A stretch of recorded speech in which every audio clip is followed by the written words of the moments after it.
السلام علیکم ورحمۃ اللہ وبرکاتہ۔ محترم ناظرین و سامعین، تعلیم الاسلام کا آج 20واں درس ہے۔ بسم اللہ الرحمن الرحیم۔ نماز پڑھنے کی پوری ترکیب، نماز پڑھنے کا طریقہ، نماز کے فرائض، واجبات، شرائط اور سنن مستحبات وغیرہ ہم پڑھ چکے ہیں۔ نماز پڑھنے کا تکبیر تحریمہ سے لے کر سلام تک کا مکمل طریقہ۔ جب نماز پڑھنے کا ارادہ کریں تو پہلے اپنا بدن حدث اکبر اور حدث اصغر اور ظاہری ناپاکی سے پاک کر لیں، یعنی وضو اور غسل وغیرہ، اور پاک کپڑے پہن کر پاک جگہ پر قبلے کی طرف منہ کر کے اس طرح کھڑے ہو کہ دونوں قدموں کے درمیان 4 انگل یا اس کے قریب فاصلہ رہے۔ دونوں پیر کے درمیان 4 انگل یا اس سے کچھ زیادہ درمیانی لیول پر فاصلہ رہنا چاہیے۔ نیت، پھر جو نماز پڑھنی ہے اس کی نیت دل سے کریں کہ میں فلاں وقت کی نماز پڑھ رہا ہوں، اور زبان سے ادا بھی کر لیں تو اچھا ہے، ضروری نہیں۔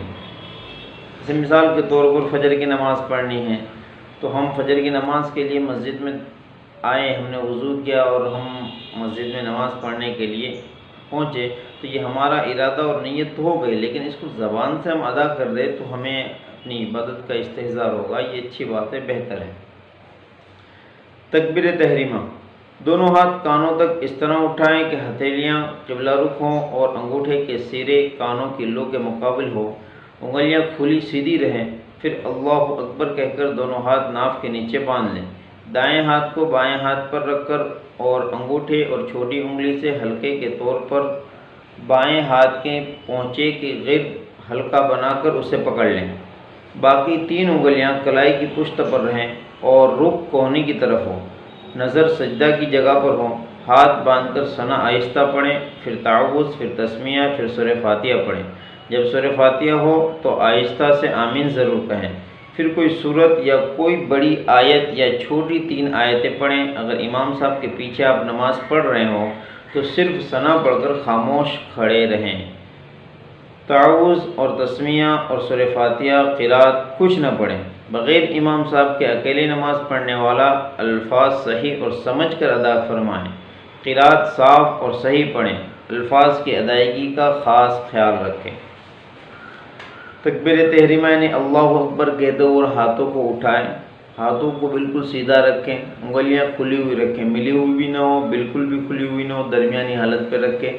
یہ ہاتھ انگوٹھا کانوں کی لو تک لے جائیں اور اس طرح کہتے ہوئے اللہ اکبر کہتے ہوئے ہاتھوں کو باندھیں۔ ہاتھوں کو باندھنے کا طریقہ یہ ہے کہ دائیں ہاتھ کو بائیں ہاتھ پر رکھیں گے، انگوٹھا اور اس انگلی سے اس ہاتھ کے پونچوں کو پکڑیں گے اور 3 انگلیاں کلائی پہ رہے گی، اور اس طرح ناف کے نیچے، مرد ہیں تو ناف کے نیچے ہاتھ باندھیں، عورت ہیں تو سینے پر ہاتھ رکھیں اس طرح۔ اور اس کے بعد اگر اکیلا نماز پڑھتا ہے تو ثنا پڑھیں، تعوذ اور تسمیہ پڑھیں، سورہ فاتحہ اور قرات کریں۔ اور اگر امام کے پیچھے ہیں تو صرف ثنا پڑھیں اور اس کے بعد پھر خاموش رہیں۔ امام جب سورہ فاتحہ مکمل کر کے وَلَضَّالِّينَ کہیں تو مقتدی کو بھی آہستہ آمین کہنی چاہیے۔ اس طرح قرات اچھی طرح سیکھ کر مخارج سے قرآن کریم کو پڑھنے کی عادت ڈالیں۔ رکوع، پھر اللہ اکبر کہتے ہوئے رکوع میں جائیں، انگلیوں کو کھول کر گھٹنے کو پکڑ لیں، نظر پاؤں پر ہو، اپنے اوپر کے دھڑ کو اس حد تک جھکائیں کہ گردن اور پشت تقریباً ایک سطح پر آ جائیں، نہ اس سے زیادہ جھکے نہ اس سے کم۔ سر کو اتنا نہ جھکائے کہ تھوڑی سینے سے ملنے لگے، اور نہ اتنا اوپر رکھیں کہ گردن کمر سے بلند ہو جائیں، بلکہ سر اور کمر ایک سطح پر ہونی چاہیے۔ ہاتھ پسلیوں سے علیحدہ رہیں اور پنڈلیاں سیدھی کھڑی رہیں۔ پھر رکوع کی تسبیح کم از کم 3 مرتبہ پڑھیں۔ قیام میں نگاہ سجدے پر ہونی چاہیے، اور اس کے بعد رکوع کا جو طریقہ ہے، رکوع میں جائیں تو ہاتھوں سے گھٹنوں کو پکڑ لیں۔ اب کمر اور سر کا جو لیول ہے یہ بالکل برابر ہونا چاہیے، سر بالکل جھکا ہوا بھی نہ ہو اور اتنا اوپر بھی نہ ہو کہ سر اور کمر کا حصہ بالکل اوپر نیچے ہو جائیں، لیول پر ہونا چاہیے دونوں بالکل سر اور کمر برابر ہونی چاہیے، اور اس کے بعد رکوع میں 3 مرتبہ سبحان ربی العظیم پڑھیں۔ رکوع کی تسبیح کم از کم 3 مرتبہ اطمینان سے پڑھیں۔ دونوں پاؤں پر زور برابر رکھیں، ایک پیر پر وزن نہ دیں۔ دونوں پاؤں کے ٹخنے ایک دوسرے کے بالمقابل رہنے چاہیے، ایک پیر آگے اور ایک پیر پیچھے، اس طرح نہیں ہونا چاہیے۔ پھر تسمیع کہتے ہوئے یعنی سمع اللہ لمن حمدہ کہتے ہوئے سیدھے کھڑے ہو جائیں۔ تحمید بھی پڑھو، ربنا لک الحمد۔ باجماعت کی صورت میں امام صرف تسمیع پڑھیں اور مقتدی صرف تحمید پڑھیں۔ امام کے پیچھے ہیں تو امام صاحب جب کہیں سمع اللہ لمن حمدہ تو مقتدی کو ربنا لک الحمد کہنا چاہیے۔ اکیلے کی صورت میں تسمیع اور تحمید دونوں پڑھیں، پھر تکبیر کہتے ہوئے سجدے میں جائیں۔ سجدے میں جاتے وقت اس بات کا خیال رکھیں، سب سے پہلے گھٹنوں کو خم دے کر انہیں زمین کی طرف اس طرح لے جائیں کہ سینہ آگے کو نہ جھکے۔ پہلے گھٹنے زمین پر رکھیں، اس کے بعد سینے کو آگے جھکائیں۔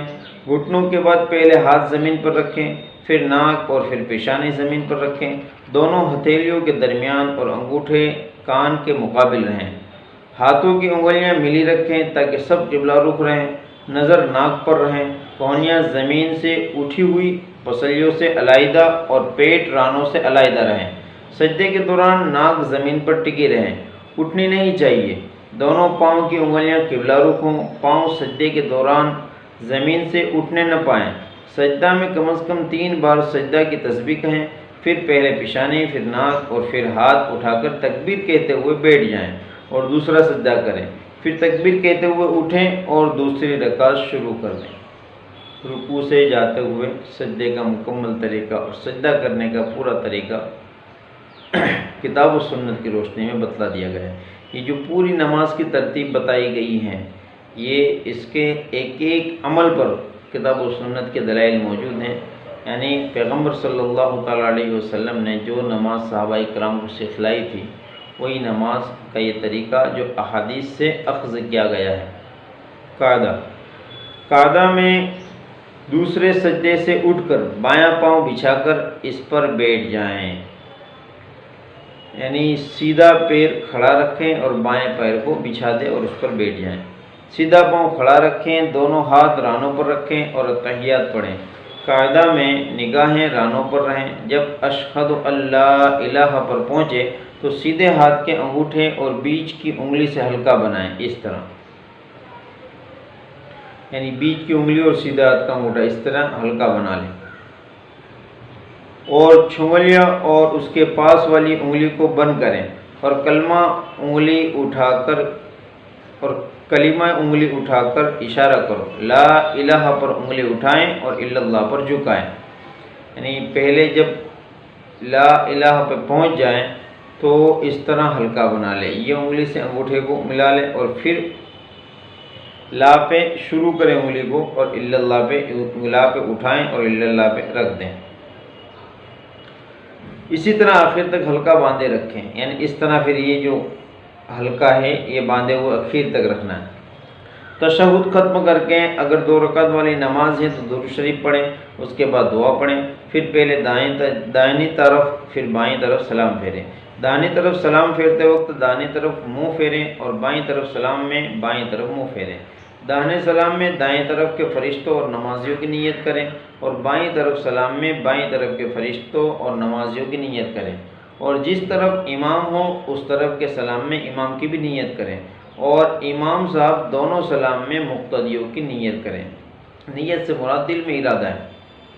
اگر 3 یا 4 رکعت کی نماز ہے تو تشہد کے بعد تکبیر کہتے ہوئے کھڑے ہو جائیں، اور تیسری اور چوتھی رکعت اگر نماز فرض ہیں تو اس قاعدے سے، اور واجب اور سنت نفل ہیں تو اس قاعدے سے پوری کر کے سلام پھیریں۔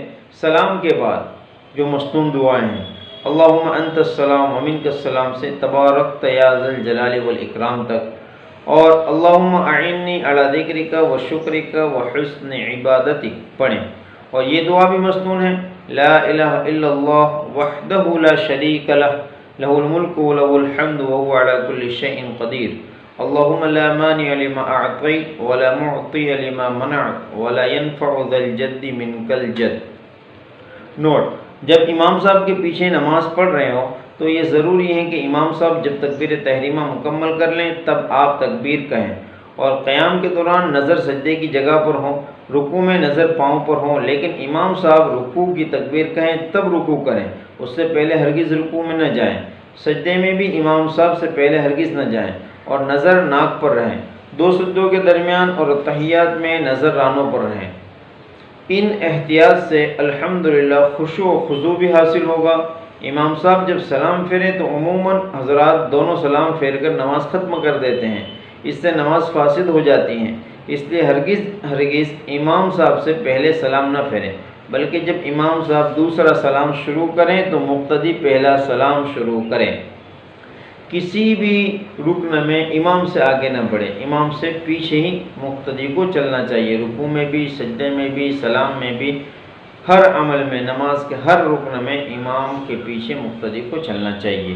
یہ نماز کا پورا مکمل طریقہ بتلا دیا گیا۔ تعلیم الاسلام کے 3 حصے مکمل ہوئے۔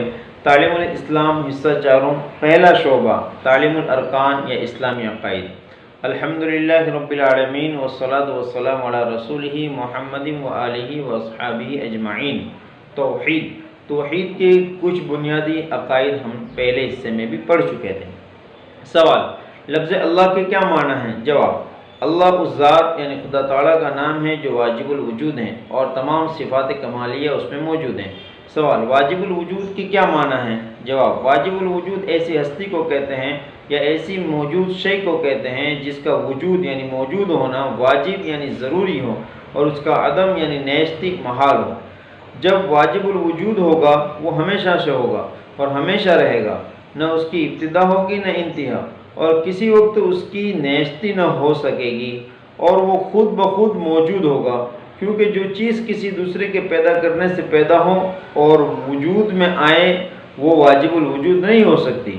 بس اسلامی تعلیم کے بموجب اللہ تعالیٰ واجب الوجود ہیں، اس کے سوا عالم کی کوئی چیز واجب الوجود نہیں، یعنی شروع سے ہیں اور آخر تک ہیں، اور یہ ہے کہ اللہ تعالیٰ ہمیشہ سے ہیں اور اس کی ابتدا اور انتہا نہیں ہے۔ سوال: صفات کمالیہ کے کیا معنی ہیں؟ جواب: صفات خدا تعالیٰ کیونکہ واجب الوجود ہیں اور واجب الوجود کا اپنی ذات میں کامل ہونا ضروری ہے، تو اس کمال ذاتی کے لیے جن جن صفتوں کا اس میں ہونا ضروری ہے وہ سب اس کے لیے ثابت ہیں۔ یہ ہے صفات کمالیہ کا معنی کہ واجب الوجود کے لیے جتنی صفاتوں کی ضرورت وہ تمام صفات کمالیہ اللہ کی ذات میں ہیں، انہی کو صفات اللہ کی صفات کو صفات کمالیہ کہتے ہیں۔ سوال: جو چیز ہمیشہ سے ہو اور ہمیشہ رہے اسے کیا کہتے ہیں؟ جواب: ایسی شے کو قدیم کہتے ہیں۔ سوال: خدا کے سوا اور کیا چیز قدیم ہے؟ جواب: خدا تعالیٰ اور اس کی تمام صفات قدیم ہیں، ان کے سوا اور کوئی چیز قدیم نہیں۔ سوال: جب خدا تعالیٰ کے سوا اور کوئی چیز ہمیشہ سے موجود نہیں تھی تو خدا تعالیٰ نے آسمان اور زمین اور تمام چیزیں کیسے بنائیں؟ جواب: خدا تعالیٰ نے تمام عالم کو، یہ جو سوالات ہیں یہ بہت سی دفعہ یہ سوالات ہمیں دیگر مذہب کے لوگوں سے بھی سننے میں آتے ہیں، وہ بھی ہم سے اس طرح کے سوالات کرتے ہیں۔ جواب: خدا تعالیٰ نے تمام عالم کو اپنے حکم اور اپنے قدرت سے پیدا کر دیا، اسے عالم کے بنانے اور آسمان اور زمین پیدا کرنے کے لیے کسی چیز کی حاجت نہیں تھی، کیونکہ اگر خدا تعالیٰ بھی عالم کو پیدا کرنے میں کسی چیز کا محتاج ہوتا تو وہ واجب الوجود نہیں ہو سکتا۔ یاد رکھو کہ خدا تعالیٰ واجب الوجود ہیں اور واجب الوجود اپنے کسی کام میں کسی دوسرے شخص اور یا دوسری چیز کا محتاج نہیں ہوتا۔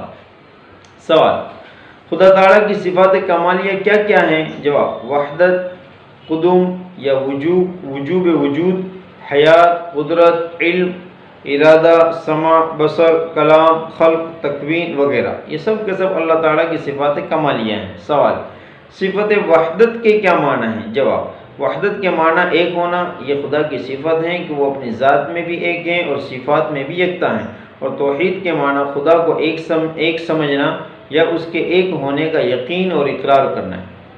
سوال: صفت قدوم اور وجوب وجود کے کیا معنی ہیں؟ جواب: قدوم کے معنی قدیم ہونا یعنی ہمیشہ سے ہونا اور ہمیشہ رہنا، اور وجوب وجود کے معنی واجب الوجود ہونا واجب الوجود کے معنی تو تم اس رسالہ کے شروع میں پڑھ چکے ہو، ابھی ہم پہلے پڑھ لیا ہم نے۔ سوال، ازلی ابدی کے کیا معنی ہیں؟ جواب، جس چیز کی ابتدا نہ ہو یعنی ہمیشہ سے ہو اسے ازلی کہتے ہیں، اور جس چیز کی انتہا نہ ہو یعنی ہمیشہ رہے اسے ابدی کہتے ہیں۔ بس خدا تعالیٰ ازلی بھی ہیں اور ابدی بھی ہیں، اور یہی معنی قدیم ہونے کے ہیں۔ سوال، حیات کے کیا معنی ہیں؟ جواب، حیات کے معنی زندگی کے ہیں، یعنی خدا تعالیٰ زندہ ہیں اور زندگی کی صفت اس کے لیے ثابت ہے۔ سوال، صفت قدرت کے کیا معنی ہیں؟ جواب، قدرت کے معنی طاقت کے ہیں، یعنی عالم کو پیدا کرنے اور قائم رکھنے اور پھر فنا کرنے اور پھر موجود کرنے کی طاقت قدرت رکھتا ہے اللہ رب العزت۔ سوال، صفت علم کے کیا معنی ہیں؟ جواب، علم کے معنی جاننا، یعنی خدا تعالیٰ تمام چیزوں کا عالم جاننے والا ہے، اس کے علم سے کوئی چیز چھوٹی ہو یا بڑی نکلی ہوئی نہیں، ذرہ ذرہ کا اسے علم ہے، ہر چیز کو اس کے وجود سے پہلے اور معدوم ہونے کے بعد بھی جانتا ہے، اندھیری رات میں کالی چونٹی کے چلنے میں اس کے پاؤں کی حرکت کو بخوبی جانتا ہے اور دیکھتا ہے، انسان کے دل میں جو خیالات آتے ہیں وہ خدا کے علم میں سب روشن ہے، علم غیب خاص خدا کی صفت ہے۔ سوال، علم غیب ارادہ کی کیا معنی ہے؟ جواب، ارادہ کے معنی اپنے اختیار سے کام کرنا، یعنی خدا تعالیٰ جس چیز کو چاہتا ہے اپنے اختیار سے پیدا کرتا ہے، اور جس چیز کو چاہتا ہے اپنے اختیار سے معدوم یعنی نیست کرتا ہے۔ دنیا کی تمام باتیں اس کے اختیار اور ارادے سے ہوتی ہیں، دنیا کی کوئی چیز اس کے اختیار اور ارادے سے باہر نہیں، وہ کسی کام میں مجبور نہیں۔ سوال، صفت سمع و بصر سے کیا مراد ہے؟ جواب، سمع کے معنی سننا اور بصر کے معنی دیکھنا، یعنی خدا تعالیٰ ہر بات کو اور ہر چیز کو دیکھتا ہے، لیکن مخلوق کی طرح اس کے کان نہیں ہیں، اور نہ مخلوق کی طرح اس کی آنکھیں ہیں، نہ اس کے کانوں اور آنکھوں کی کوئی شکل و صورت ہے، ہلکی سے ہلکی آواز کو سنتا ہے اور چھوٹی سے چھوٹی چیز کو دیکھتا ہے، اس کے سننے اور دیکھنے میں نزدیک دور، اندھیرے اور اجالے کا کوئی فرق نہیں۔ سوال، صفت کلام کے کیا معنی ہے؟ جواب، صفت کلام کے معنی بولنا، بات کرنا، خدا تعالیٰ کے لیے یہ صفت بھی ثابت ہے، لیکن اس کے لیے مخلوق جیسی زبان ضروری نہیں۔ سوال، اگر خدا تعالیٰ کی زبان نہیں تو وہ باتیں کیسے کرتا ہے؟ جواب، مخلوق بغیر زبان کے بات نہیں کر سکتی، کیونکہ مخلوق اپنے تمام کاموں میں اسباب اور آلات کی محتاج ہیں، لیکن خدا تعالیٰ جو اپنے کسی کام میں کسی چیز کا محتاج نہیں، وہ کلام کرنے میں بھی زبان کا محتاج نہیں۔ اگر وہ بھی باتیں کرنے کے لیے زبان کا محتاج ہو تو وہ خدا اور واجب الوجود نہیں ہو سکتا۔ سوال، صفت خلق اور تکوین کے کیا معنی ہے؟ جواب، خلق کے معنی پیدا کرنا اور تکوین کے معنی وجود میں لانا، خدا تعالیٰ کے لیے یہ صفت بھی ثابت ہے، وہی تمام عالم کا خالق اور مکون ہے، پیدا کرنے والا اور بنانے والا۔ سوال، ان صفات کے علاوہ خدا تعالیٰ کی اور صفتیں بھی ہیں یا نہیں؟ جواب، ہاں، خدا تعالیٰ کی اور بہت سی صفتیں ہیں، جیسے مارنا، زندہ کرنا، رزق دینا، عزت دینا، ذلت دینا وغیرہ وغیرہ، اور خدا تعالیٰ کی تمام صفتیں ازلی، ابدی اور قدیم ہیں، ان میں کمی و بیشی، تغیر و تبدل نہیں ہو سکتا۔ خدا تعالیٰ کی کتابیں۔ سوال، اسلامی عقائد میں بتایا گیا ہے کہ قرآن مجید 23 برس میں اترا، اور قرآن مجید میں خدا تعالیٰ نے فرمایا شہر رمضان الذی انزل فیہ القرآن۔ ترجمہ، رمضان کا مہینہ وہ مہینہ ہے جس میں قرآن مجید نازل کیا گیا۔ اس سے معلوم ہوا کہ قرآن مجید رمضان کے مہینے میں اترا، اور قرآن مجید میں دوسری جگہ فرمایا انا انزلناہ فی لیلۃ القدر۔ ترجمہ، ہم نے اس کو قرآن مجید کو شب قدر میں اتارا۔ اس سے معلوم ہوا کہ قرآن مجید شب قدر میں اترا۔ یہ تینوں باتیں آپس میں ایک دوسرے کے مخالف ہیں، ان میں سے کون سی بات صحیح ہے؟ ایک جگہ ہے کہ ہم نے رمضان میں اتارا، ایک جگہ ہے کہ ہم نے لیلۃ القدر میں اتارا، اور شروع پہلے اس سے میں آیا کہ 23 سال کی مدت میں ہم نے قرآن کریم کو نازل کیا۔ جواب، تینوں باتیں صحیح ہیں۔ بات یہ ہے کہ قرآن مجید کے نزول دو ہیں۔ اول یہ کہ پہلے تمام قرآن مجید ایک ہی مرتبہ لوح محفوظ سے آسمان دنیا یعنی پہلے آسمان پر نازل کیا گیا۔ دوسرا نزول یہ کہ وقتاً فوقتاً ضرورتوں کے لحاظ سے تھوڑا تھوڑا دنیا میں اترا۔ بس قرآن مجید کی ان دونوں آیتوں میں نزول سے پہلا نزول مراد ہے کہ رمضان شریف کے مہینے کی ایک رات میں جو شب قدر تھی، لوح محفوظ سے آسمان دنیا پر نازل ہو گیا، اور 23 برس میں نازل ہونے سے دوسرا نزول مراد ہے کہ آسمان دنیا سے حضور رسول کریم صلی اللہ تعالیٰ علیہ وسلم پر 23 سال میں نازل ہوا۔ بس یہ تینوں باتیں آپس میں مخالف نہیں بلکہ تینوں صحیح ہیں۔ سوال: قرآن مجید کے نزول کی ابتدا کہاں ہوئی؟ یعنی کس جگہ قرآن مجید اترنا شروع ہوا؟ جواب: مکہ معظمہ میں ایک پہاڑ ہے جس کا نام حرا ہے، اس میں ایک غار تھا۔ حضور رسول کریم صلی اللہ تعالیٰ علیہ وسلم اس غار میں خدا تعالیٰ کی عبادت کرنے کے لیے تشریف لے جاتے تھے اور کئی روز تک اس میں رہتے تھے۔ جب کھانا ختم ہو جاتا تو مکان پر تشریف لا کر پھر کئی روز کا سامان لے جاتے اور تنہائی میں خدا تعالیٰ کی عبادت کرتے رہتے۔ اسی غار حرا میں حضور صلی اللہ تعالیٰ علیہ وسلم پر قرآن مجید اترنا شروع ہوا تھا۔ سوال: قرآن مجید کے نزول کی ابتدا کیسے ہوئی؟ جواب: حضور صلی اللہ تعالیٰ علیہ وسلم اسی غار حرا میں تشریف رکھتے تھے کہ حضرت جبرائیل علیہ السلام آئے اور آپ کے سامنے ظاہر ہو کر آپ سے فرمایا اقرأ۔ یہ لفظ سورہ علق کا پہلا ہی لفظ ہے اور اس کے معنی ہے پڑھ۔ حضرت صلی اللہ تعالیٰ علیہ وسلم نے فرمایا کہ میں پڑھا ہوا نہیں ہوں۔ اسی طرح 3 بار ہوا۔ پھر جبرائیل علیہ السلام نے یہ آیتیں پڑھی: اقرأ بسم ربک الذی خلق، خلق الانسان من علق، اقرأ وربک الاکرم، اقرأ وربک الاکرم الذی علم بالقلم، علم الانسان ما لم یعلم۔ اور ان سے سن کر حضور صلی اللہ تعالیٰ علیہ وسلم نے بھی پڑھ لی۔ بس یہ آیتیں قرآن مجید میں سب سے پہلے حضرت صلی اللہ تعالیٰ علیہ وسلم پر نازل ہوئی۔ سوال: اگر قرآن مجید کے نزول کی ابتدا سورہ علق کی ان ابتدائی آیتوں سے ہوئی تو کیا قرآن شریف جس ترتیب سے اب موجود ہیں اس ترتیب سے نازل نہیں ہوا؟ جواب: نہیں، موجودہ ترتیب نزول کی ترتیب نہیں ہے۔ بات یہ ہے کہ قرآن مجید کا نزول تو ضرورت اور موقع کے لحاظ سے ہوتا تھا، مگر جب کوئی صورت اترتی تھی تو حضور رسول کریم صلی اللہ تعالیٰ علیہ وسلم بتا دیتے تھے کہ اس صورت کو فلاں صورت کے بعد اور فلاں صورت سے پہلے لکھ لو۔ اور جب کوئی آیت یا آیتیں نازل ہوتی تھی تو حضور فرما دیتے تھے کہ اس آیت یا ان آیتوں کو فلاں صورت کی فلاں آیت کے بعد اور فلاں آیت سے پہلے لکھ لو۔ بس اگرچہ قرآن مجید کا نزول تو موقع اور ضرورت کے لحاظ سے اس موجودہ ترتیب کے خلاف ہوا، لیکن یہ موجودہ ترتیب بھی حضور انور صلی اللہ تعالیٰ علیہ وسلم کی بتائی ہوئی ہے اور حضور صلی اللہ تعالیٰ علیہ وسلم کے ارشاد اور حکم کے موافق قائم ہوتا۔ سوال: حضور انور صلی اللہ تعالیٰ علیہ وسلم نے جس ترتیب سے قرآن مجید لکھوایا تھا اور جو ترتیب آپ نے قائم فرمائی تھی، یہ خود آپ کی رائے سے تھی یا خدا تعالیٰ کے حکم کے موافق آپ بتاتے تھے؟ جواب: سورتوں کی تعداد اور ان کی ابتدا اور انتہا اور ہر سورت کی آیتوں کی تعداد اور ہر آیت کی ابتدا اور انتہا اور اسی طرح تمام قرآن مجید کی ترتیب خدا تعالیٰ کی طرف سے حضرت جبرائیل علیہ السلام کو معلوم ہوئی اور انہوں نے رسول کریم صلی اللہ تعالیٰ علیہ وسلم کو بتائی اور حضور صلی اللہ تعالیٰ علیہ وسلم کے ذریعے سے ہمیں معلوم ہوئی۔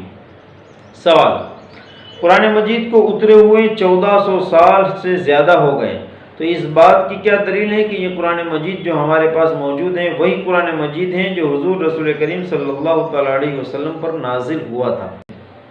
جواب: اس بات کی کہ قرآن مجید وہی اصلی قرآن مجید ہیں جو حضور صلی اللہ تعالیٰ علیہ وسلم پر نازل ہوا تھا بہت سی دلیلیں ہیں۔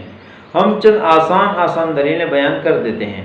پہلی دلیل قرآن مجید کا متواتر ہونا، یعنی تواتر کے ساتھ حضور صلی اللہ تعالیٰ علیہ وسلم کے زمانے سے اب تک نقل ہوتے چلا آنا، یعنی جو چیز تواتر سے ثابت ہو جائے اس کا ثبوت یقینی اور قطعی ہوتا ہے، اس میں کسی طرح شبہ اور شک کی گنجائش نہیں ہوتی۔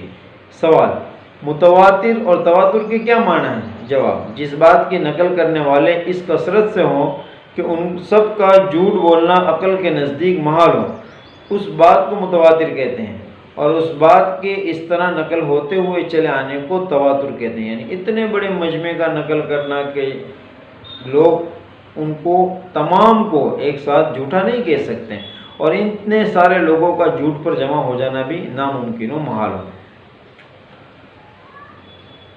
پس قرآن مجید کو حضور صلی اللہ تعالیٰ علیہ وسلم کے زمانے سے اس قدر کثرت سے لوگ نقل کرتے ہوئے اور پڑھتے پڑھاتے ہوئے چلے آتے ہیں کہ ادنا عقل والا آدمی بھی یہ یقین نہیں کر سکتا کہ اتنے آدمی سب کے سب جھوٹ بولتے ہوں۔ دوسری دلیل حضور رسول خدا صلی اللہ تعالیٰ علیہ وسلم کے زمانے سے آج تک لاکھوں بلکہ کروڑوں مسلمان قرآن مجید کے حافظ ہوتے چلے آئے ہیں، اور آج بھی دنیا میں مسلمانوں کے لاکھوں بچے، جوان، بوڑھے ایسے موجود ہیں جن کے سینوں میں قرآن مجید محفوظ ہیں، اور جس کتاب کے نزول کے وقت سے آج تک اتنے حافظ موجود رہے ہوں اور انہوں نے اپنے سینوں میں اس کی حفاظت کی ہو، اس کے محفوظ اور اصلی ہونے میں کیا شبہ ہو سکتا ہے؟ تیسری دلیل، خود قرآن مجید میں اللہ رب العزت نے فرمایا ہے اِنَّا نَحْنُ نَزَّلْنَا الذِّكْرَ وَإِنَّا لَهُ لَحَافِظُونَ۔ ترجمہ، ہم نے ذکر یعنی قرآن کو اتارا ہے اور ہم ہی اس کے محافظ ہیں۔